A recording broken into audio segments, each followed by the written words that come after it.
Welcome back to Chokitibu Media. You know, as usual, I like to listen, I like to watch, I like to use my time very well on social media, which I am part of, and I love to document important discussion in my library on Chokitibu Media. So, this morning, I am bringing to you an interview granted by Arise Television to Dr. Olisa Agbakoba, one of the best in Nigeria, a constitutional lawyer, where they were discussing basically on Efcc, its establishment, its legality, its constitutional, either they are legitimate or not legitimate to work for Nigeria or to act the way they are acting. Leave aside their success stories in the public sphere, but have they done enough? That is the question. If you love to learn, come around and come closer. Let us sit down, forget about Nigeria or no Nigeria. I want us to learn principles, procedures, how things are done in this video. Just put the question of Nigeria or Nigerianness aside. Use this video when you watch it as a beacon for yourself. Use it as a pillar for yourself. If you are setting up any organization too, setting up a company, or even directing in your own home, your family affairs, you will learn a lot of things in this conversation whereby you can use successfully to build a better society, a better home, and run things or run affairs correctly in any organization. Question of constitution, question of legality, question of even moral behaviors of organization or individuals in the country. 16 governors took Efcc to court, challenging their legitimacy. Are they right or not?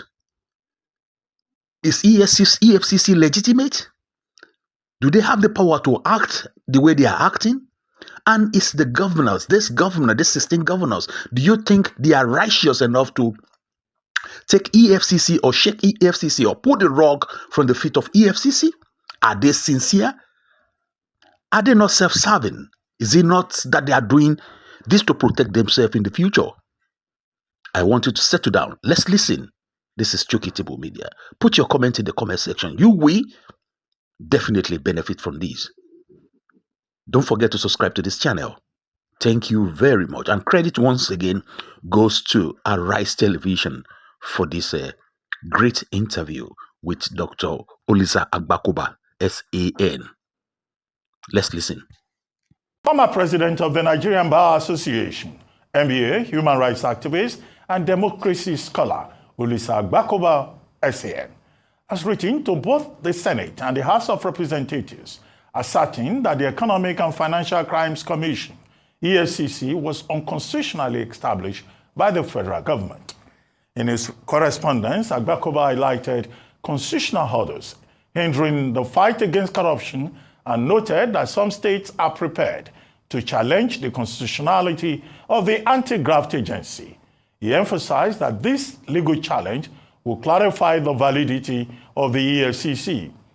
The letters were sent to Deputy Senate President Barau Jibrin, APC, Kano North, and Deputy Speaker of the House of Representatives, Benjamin Kalu. The petition is titled Urgent Legislative Attention on Constitutional Reforms Relating to Law Enforcement Agencies and Anti-Corruption Efforts.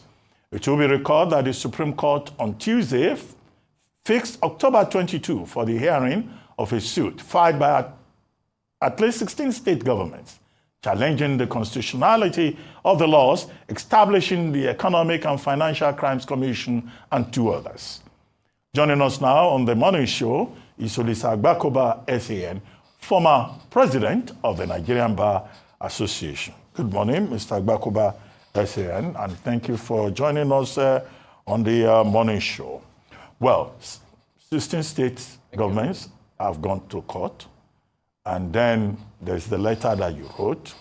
And we've been told that in Wobike versus Federal Republic of Federal Government of Nigeria, in Wobike case, the point was made clearly there that for a treaty ratified by Nigeria that to become law in Nigeria, it must be domesticated, ratified under Section 12 sub 2 of the 1999 Constitution. The argument of the governors is that this process was not followed, that the Efcc, ICPC, NFIU, that these were created through executive whim. Now, you have also taken up the matter. Could you help us clarify the issue and what you expect the National Assembly to do? Thank you very much. Yeah, actually, I had no idea that the cases the states filed were being filed, because I was reviewing my papers for my fall session in the US, and I was doing a paper titled Building Blocks for Economic Stability.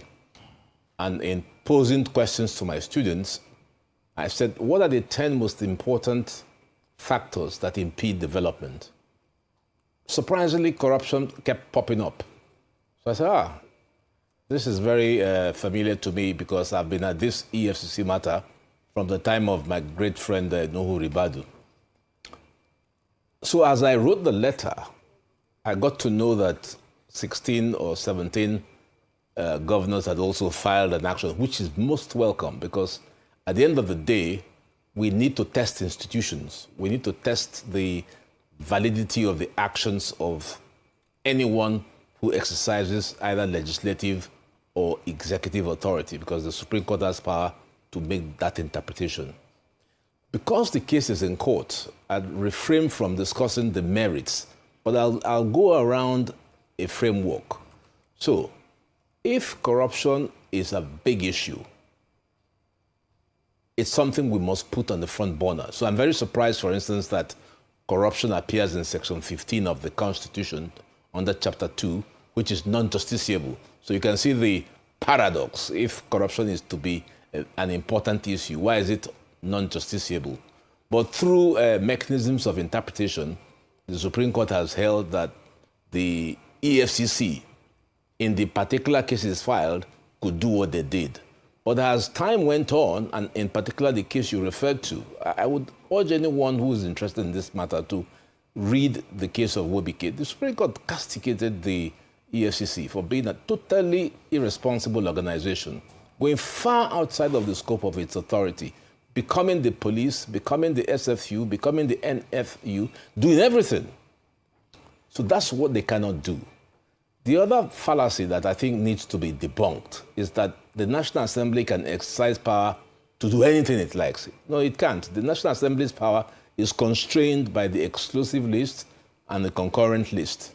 So the National Assembly, the big question here is whether the National Assembly can, merely because it's the National Assembly, create any monster. No, it can't. It's limited to the powers given to it, bestowed on it by the Constitution. Now, my point is that the National Assembly does not have power for some of the reasons you've given, but some of the reasons I have, and I have 10 of them, which I would not like to discuss, given the fact that the matter is in the Supreme Court. So I won't be accused of prejudging a matter that is before the court.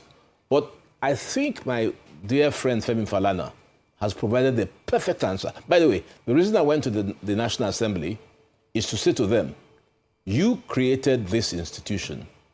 So maybe it's time you also reviewed whether what you created is valid.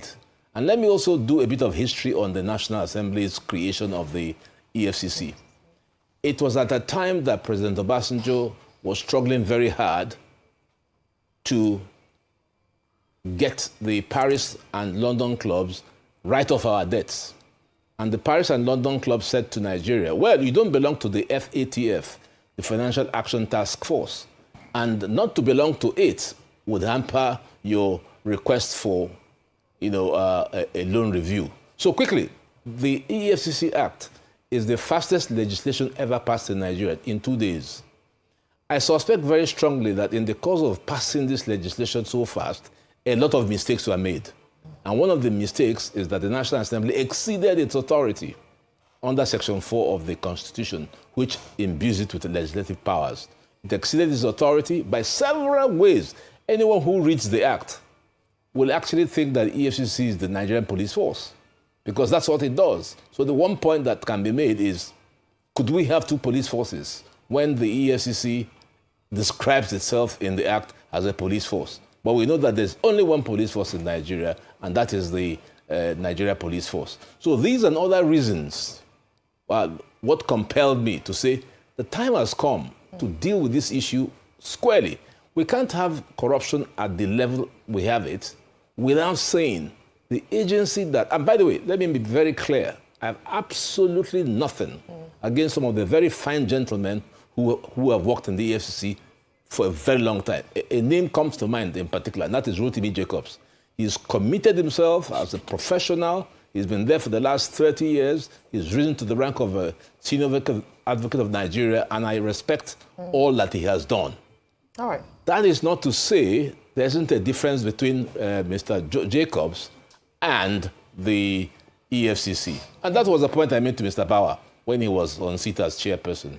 So we're going to see what the Supreme Court will say when they come to tackle the point. Yes. All right. Thank you very much. I think that was very important to set the tone for this conversation. Always good to see you, sir. Now, one of the things I would like to ask you, Thank you. And like you said, just because the matter is in court, there are limits to what we can discuss as to your prayers and what the conclusion of the matter would be. But let me ask, number one, yes, how effective do you think the EFCC has been since its creation in 2003?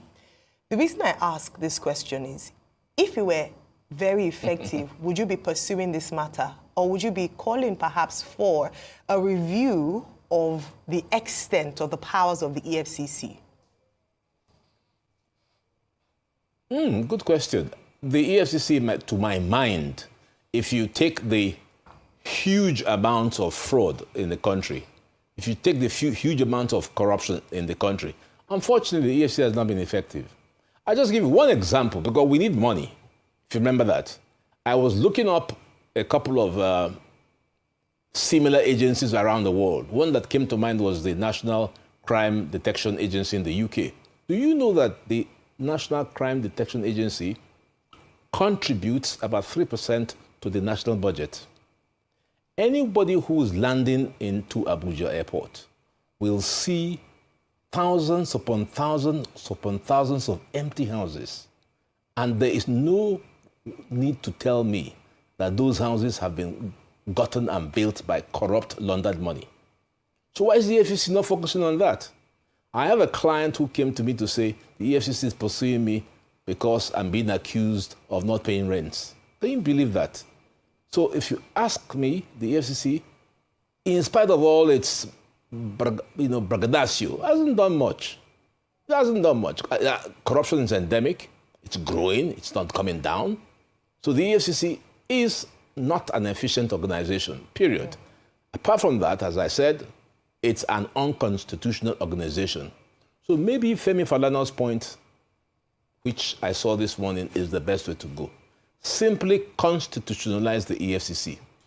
Set out its powers so that it is different from the ICPC. I believe that the ICPC that was established in 2002 was really the organization that should have dealt with crime, corruption. Independent Corrupt Practices is the name of the ICPC. This other one, EFCC, established in 2003, deals with economic and financial crimes. And they've gone way beyond their mandate. Way beyond their mandate. Chasing on the principle of federalism. Okay. The federal government is different from state governments. Okay. So what is the EFCC doing in interfering with matters concerning the states? Okay. So yes, Ruben, I was hearing you saying okay. Okay, Rufai here, sir. Good to see you again, sir. Oh, Rufai. Right. My question is going to be a double-edged sword. Are you saying an organization that had close to 3,785 convictions in 2022 yes, has not done well? Is that what you're saying? You know, are you saying the Yes. EFCC has not done If you well? look at it, if you look at the totality, Yes. if you look at the totality, I don't dispute that they have not done cases. Yes. But what type of cases? How many convictions have they had in respect of senior public officers? Over It's not chasing around people. over you know. $121 million recovered. Yes. You're saying they've not done well. You see how many How much is convictions that in the? as regards senior How much people? is that in the? You see many How much is that in the context of the stolen money? How much is that in the context? No, I'm that's asking just you now. that's How just much for is 1 that in year. the context? That's just Yes. for 1 year, 2022. No. Look, You also said, why I think Joshua Darie, I can mention names on and on and on. Joshua Yes. Darie, the Yaya Bello they are sure. going after, most governors that have gone to visit the EFCC, you know, after, and many investigations they have on, the case of the former Anambra governor, are these not big elite individuals? Are these not big people in society? Sure, they are, but that's not the point. The point is, like the opaqueness of the NNPC. It's not enough to say that the NNPC produces crude oil for Nigeria. The point is, what is it doing for the economy? So you have to take it as a holistic process. And in my view, if the EFCC were even to publish its annual accounts on a yearly basis, then we can know what it's doing, whether it has an impact. If you ask the man on the streets, I doubt that they would be taking the position you are taking. In my view, and I could be wrong, because I'm just Olisa Agbakoba, I do not pretend that I have all the wisdom, but as far as I'm concerned, I feel that the EFCC is being hampered by the unclarity in relation to its constitutional establishment. And by the way, two important persons have made this point. Upon being, confirmed as Attorney General of the Federation on the floor of the National Assembly, Lateef Fagbemi, who is a very good friend, said that he thought that the configuration of the law enforcement agencies on serious crime was something that he would address. He didn't see why we should have an EFCC or an ICPC, all clashing heads on what should be done, not to add the nefarious activities of the DSS that comes in when it's supposed to be doing internal security. But these are micro issues that I think can be tackled if the National Assembly agrees to hold a public hearing as I have requested. But how do you, Yes. in wrapping up, how do you blame an EFCC that takes the cases to court and you have a liturgy in the legal process? Look at the case of Yaya Bello. EFCC has put all their cases to court. Sure. They've gone after all the big people. You say they've not, investigated the NNPC and everything. Yeah, that's a point. I mean, I concede to you on that.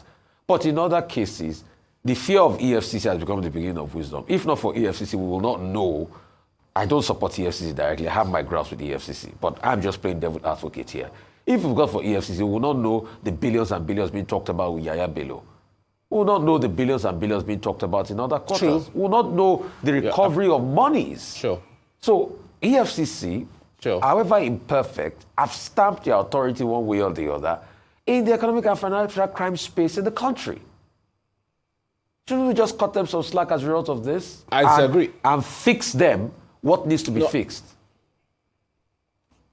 Sure. I'll just give you a good example. The current budget has a deficit of about 12 trillion. If the EFCC were to concentrate on the property that has been laundered in Abuja, we will not have a deficit.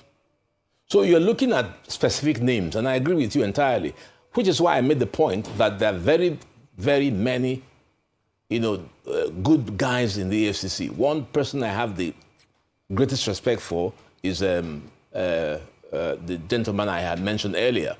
So there are fine gentlemen in the EFCC. I don't believe that the current chair isn't a fine gentleman. But that's not the point. The point is the EFCC constitutional? Don't stray from that point. Is the EFCC constitutional? You must work within the Constitution. That's what Professor Wambeze called the notion of limited government. Mr. Agbakoba. Yes. Now, Mr. Falana SAN, his argument is almost like a counter-argument to yours. He is saying that your premise is based on federalism and the Constitution, and that therefore the EFCC is an unlawful organization. Quite a, lengthy thing. And that you had appeared in a case, I think, Ondo Attorney General versus AG Federation. You quoted that case. He also quoted... Abia. He also quoted AG Abia versus AG Federation and a number of other cases, including Olafisoye case and all of that. However, when you say, okay, you can understand where it's coming from, that the EFCC, ICPC should be constitutionalized.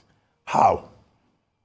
Because now he's saying put it in the Constitution. He's saying that the governors should not have gone to the Supreme Court. But the governors in the 16 state governments, they are saying that in fact EFCC, ICPC, Process of Crime Act should be nullified. They are asking for a nullification. Yes. Because it's unconstitutional, it's illegal. But I'm not. Now, what happens? I'm not the Ruben. I'm not the. No, I'm not. No, I'll stop you there. I'm not the governors. I'm Olisa Agbakoba. I'm different. Don't make a case as if I'm the governors. I'm talking about my letter, not the governors. No. I'm just asking. No, I'm just asking for your opinion. Whether you think that these bodies should nullify. No. I'm sorry. That is not a question I will answer because I didn't go to court. I wrote a letter distinct from the governors. So I'm not. If you ask the governors those questions, I have my own clear view why the EFCC is an unconstitutional organization. And remember, Ruben, this is the point I've been making for the last 30 years. It's not today. And as I said, I have nothing against the EFCC, but I don't think that the EFCC is doing what it ought to do in the context of poverty. If you read people like Thomas Piketty on capitalism, he will tell you inequality is caused by poverty and corruption. And I feel that if the EFCC is doing its job properly, it will get a lot more money than Rufai is suggesting. So I'm not going to make a case for the governors. I'm not sitting here talking about the governors. I'm talking about me and my concern about the EFCC. And the only point I take from what my brother Femi Falana says is to resolve this matter, simply constitutionalize the anti-corruption agencies so there will be no dispute. But right now, as far as I'm concerned, until proven wrong, there is a problem with the EFCC's constitutional arrangements because it is beyond the scope of the National Assembly to make a law. I don't even want to refer to the point you made, which is a very strong point about Section 12 of the Constitution, and whether under the United Nations Convention, a legislation should have been passed. The Mobike case recognized that the EFCC was created as a result of that convention, and the convention was brought to Nigeria, and the convention introduced the EFCC bypassing Section 12. That's a problem for the Supreme Court to resolve. But that's not my point. My point is simply that the EFCC's creation is outside the legislative scope of the National Assembly. That's my point. Whether I'm right or wrong will be proved when the case is heard. And if I'm wrong, and in any case, let's be clear. Why are we afraid to have discussions? This is a democracy, for Christ's sake. Yes. Why are we afraid to have discussions? I should be saluted for bringing points up. I've been bringing points up. I brought the point up about the effect of the FCT and its impact on the electoral process. People have to speak. That's why it's a democracy. It's because we don't speak, we're all cowards. Nobody says a thing that we're not growing. So please, you should be encouraging me to talk. No. And let me also ask other Nigerians to speak. That's why you are. Let's all speak, please. That's why you are. Let's all speak. We'll take a short break and then we'll come back to you. Welcome back to the morning show. Our guest is still Mr. Olisa Agbakoba, SAN, former president of the Nigeria Bar Association. Mr. Agbakoba, can you hear us now from the studio? Hello, sir. Hello? Can you stop that? Sir, you can hear us now? See how this connection problem. Mr. Agbakoba, SAN, can you hear us from the studio? He's still not hearing us. Okay. Well, I wanted to ask Mr. Agbakoba that one of the points made by Femi Falana, SAN, is that in another case, the court had ruled that the EFCC is neither a state nor a federation. Okay, I understand we have him now. Mr. Agbakoba, are you back with us? You can hear us? Sure, I can hear you, Ruben. Thank you very much. Yes. I was asking for a set of clarifications. One of the points that Mr. Falana Sure. made in his own statement is that Yes. in another case in the Supreme Court, that the position had been taken Yes. that the EFCC is neither a state nor a federation or is a section of the federation.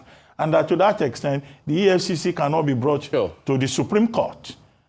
So do you agree with him in that regard that Yes. the governors should have gone to perhaps another court? That's a precedent that he established in that his own statement. What do you think about that? Yes. I think Femi is procedurally correct. Unfortunately, I haven't read it. So what the Supreme Court's jurisdiction to entertain, the Supreme Court has 3 jurisdictions, original, advisory, and appellate. So this case is proceeding on the Supreme Court's original jurisdiction, which would mean state versus federation or federation versus National Assembly. But it is the same Supreme Court that somersaulted and took that case concerning Emefiele's printing of notes, remember? Printing of notes. Yeah. And the Supreme Court said in spite of the fact that the CBN was an agency, it would have jurisdiction. So I'm not sure. But generally speaking, as I understand it, it's the state versus the federation and the National Assembly. So I don't know how the Supreme Court will deal with this point. But if the Supreme Court has taken a matter in respect of an agency, then I think that they are bound by their decision unless reversed. All right. Thank you. Thank you very much. Mr. Agbakoba. I hope that point is clear. Very clear. Yeah. All right, so this is not the first time you've talked about the EFCC. I recall in 2022, during the Kogi State government issue, you had actually talked about the politicization of the EFCC. And so since then, you've asked the EFCC to do what they were set up to do as opposed to involving itself in politics. Has anything improved since then? This was under a different administration. Now, but under a Tinubu administration, the Kogi State former governor is still under investigation by the EFCC. Has this changed in any regard? And since we're talking about constitutionalizing it, what are some of the things that should be enshrined in that to ensure that we strengthen that institution and it actually does what it was set up to do? Because like you said, corruption is still rife. We still need a body to tackle the menace of corruption. Sure. Yeah, I mean, to answer this question is why I wrote that letter. And I do hope that the letter and my friend Femi's letter to the National Assembly will provide the canvas to deal with these issues. But I think in order to be able to resolve this issue about the legitimacy of the EFCC, it's either for the National Assembly to clarify exactly what the EFCC should be doing. If you read Professor Nwabeze's treatise in several books, he feels that the EFCC, and that was a point I made in Asia Beer that I appeared, that the EFCC has no business under the principle of federalism to trench on the powers of a state. I accept that, but unfortunately we were overruled. So you are bound by the Supreme Court's decision. But democracy tells you that Nigeria is a federal system with 36 states. So I now see that some states, I think Lagos, has passed its own anti-graft legislation. And when we talk about the federal process, so we're now expanding the argument to what type of federalism do we need? We don't need this sort of centralized federalism where Abuja takes all the decisions. The most important decision ever taken by President Tinubu are twofold. One, the removal of subsidy. It may sound controversial. And two, the fact that he challenged the usurpation of powers, again about usurpation of powers by the states, emasculating the local governments, crippling them. I was so delighted to see Fabemi argue that case, and he was successful. So I was making that point earlier about we have to test the constitutional processes. Whether one believes in it or not, we have to test it. It's the only way to strengthen the institutions of Nigeria. And I will keep on testing it. And I might be wrong, but as far as I'm concerned, the EFCC is going way beyond its remit in chasing people that are not within its scope of powers. And Mobike, which I have right here, I've read it. Mobike makes clear that the EFCC is a rogue organization doing what it ought not to be doing. Okay. So let this case that the governors file really determine the scope of the powers of the EFCC. And hopefully, my letter to the National Assembly, coupled with Femi's letter to the National Assembly, will then assist the National Assembly to review everything and then solve the problem by constitutionalizing the EFCC or determining the scope. Why do we have the EFCC, the Special Fraud Unit, and the ICPC, and the police all doing the same thing? It doesn't make sense. And then we're not catching anything. Okay. So Rufai was talking about monies recovered by the EFCC. I applaud them for that. But how much of it is being recovered, stolen money? How much of it is being recovered? So President Tinubu has done the right thing by, yes. Okay, I mean, I listen to you. Like you said, Please, right? go on. I get your point. And I get the point for federalism here. And I get all of those arguments. But in also arguing further, my points will be number one. We can say the EFCC has not done enough. Now we are saying it's good the governors have taken them to court. Are the governors not taking the EFCC to court for their own selfish interest? Because, okay, look at states like Kogi. What do you expect? Kogi has always been a loggerhead, even when Yaya Bello was there with the EFCC. At some point, they had whatever the EFCC, at some point there. Most governors that you see have always been at loggerheads with the EFCC. So as regards those state governors, absolutely, I don't care. But most importantly, the point of, you were trying to make comparison, okay, the body in the UK that does that, a lot of that, okay, we're still having a lot of empty houses in Abuja, EFCC have not found them. In the UK too, you have a lot of empty houses bought with fraudulent money in Chelsea. It's not all of them that have been revamped. The EFCC will tell you that they've been recovering most of those properties, and putting them out there. Yes, you have made a strong point as regards transparency. That could be the order of the day. You've made a strong point as regards even the monies recovered by the EFCC might be relooted. That's a strong point. But my fear is throwing the baby away with the bathwater because some governors are disgruntled with the process because it doesn't favor them in the end. Now somebody say maybe they go dip their hand in the cookie jar. Now we send them message. I mean, if we've had governors in this country that EFCC didn't need to call. EFCC didn't call Shekarawa after his time. Sure. EFCC didn't call Donald Duke after his time. So I also am against the EFCC on a lot of things, like the invasion in Urban FM in Enugu. But when it comes to calling a spade, EFCC too has brought some sanity to the system. That's just my argument. So I don't care too much about the state governors. I'm looking for lacunas. No. Well, Rufai, we're not on the same page, unfortunately. It's you fine. are talking about the things the EFCC has done. And I've just told you that I even recognize that. But we can't, because the EFCC has done nice things, say that Nigeria, it's like saying that somebody is doing something proper, but he is doing it unconstitutionally. The time for Nigeria to be driven by constitutional processes is now, which is why in the oscillation of democracy, we have not gone beyond being a semi-autocratic state in the last 23 years, precisely because of what you are saying. Nigeria must be run on the principles of constitutionalism. We see President Trump talking absolute trash every day, breaking the constitution, telling lies. Do you support that? No. We have to run Nigeria on the basis of the constitution. No matter how good you are, no matter what you do, I don't care how far the EFCC has done things correct. Are they doing it constitutionally is the question mark. That is the bottom line. What about agencies? Otherwise, we'll go nowhere. What about agencies like police and some other governmental agencies that are going against the constitution, that are going against beyond their bounds? Should we also beam the searchlight on all of them? Because it's good to bring conversations to the table. Should we also beam the searchlight on all of them, apart from the EFCC and the ICPC? Do I support that? I will refer to the case of Bayo Johnson, which I decided well before Arise was created, over 20 years ago, on the point of holding charge. I was the one that destroyed the holding charge, whereby the police can pick people up on weekends and put them in prison. So I have tackled many things in the country that I find wrong. But they still do that till date, sir. So you ought to be giving me a medal. You ought to be giving me a medal. I give you a flower, for bringing these things to the attention of the public. Okay, Mr. Agbakoba. But I will take it. I will accept the flower. Mr. Agbakoba. But I prefer a medal. Let's go beyond constitutionalism, just very briefly. Now, some people are saying that the governors are going to court because they see the EFCC as a tool of persecution as a witch hunt institution beyond constitution and all that.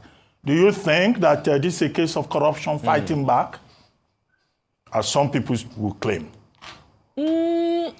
It's a good question. It's a tricky, good question that you asked, Dr. Abati. Look, let's be honest. Let's, put aside the Constitution and accept that the EFCC, like Rufai says, has obviously done something good. But the EFCC has also done a lot of bad things. Even Tafa, rogue as he was, being dragged, was that correct? In a sane society, you bring a person and drag him, a former inspector general of police? That's not right. So if we say put aside the Constitution and look at what the EFCC has done and say, well, maybe we can give them a pass mark. I'm not going to give them any damn pass mark. These guys are terrorists. In my view, they terrorize us. They terrorize us. They use their might in that direct quote to terrorize us. Once you say EFCC, you are scared. That is not what a law enforcement agency should be. They ought to be better. So even if I concede, let us put aside the issue of the Constitution. But one thing I must agree with Rufai, the deficiencies in the system is no reason why anyone should try to get away. Because that would be, defeating the entire thing. Absolutely. No one should take advantage. And I know that yes. All right, well, we're out of time. Thank you so much, Mr. Agbakoba. Always a great conversation with you. I will look forward to pursuing until we see, of course, the end of this. Thank you for watching. If you're new to this channel, consider subscribing so you won't miss out any of our latest videos.